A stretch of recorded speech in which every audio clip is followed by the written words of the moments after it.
खरं, खरं सांग. तू तुझ्या शाळेतल्या मैत्रिणींना भेटण्यासाठी किती वेळा प्लॅन केलेत? आणि ते प्लॅन किती वेळा कॅन्सल केलेत?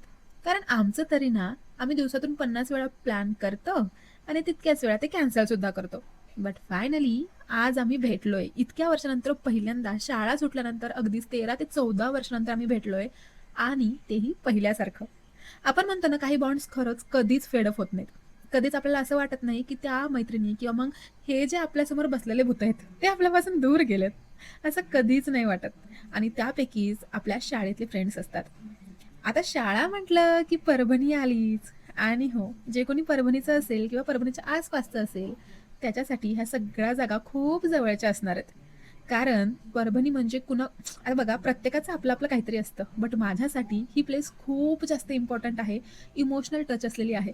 आणि त्याचबरोबर इथे म्हणजे मी आज आली आहे माझ्या मैत्रिणीच्या घरी, जिथे आम्ही ठरवलं होतं की आम्ही तिघेही भेटणार आहोत, 2 दिवस राहणार सुद्धा आहोत. तर हे घ्या, आलंय माझ्या मैत्रिणीचं घर. त्याआधी मी मार्केटमध्ये गेली आहे, मस्त थोडीफार शॉपिंग केली आहे आणि घरी आली आहे. बघा, हे शूट आहे दुसऱ्या दिवशी सकाळीचं आणि एक्सपोजर नको तितकं वाढल्यामुळे कुणाचा चेहरा नीट दिसत नाहीये. चला ठीक आहे. त्या दिवशी मी माझा मोबाईल चेक नाही केला आणि हे असं सगळं झालं. बट उद्याची रील क्रिस्टल क्लिअर येणार आहे.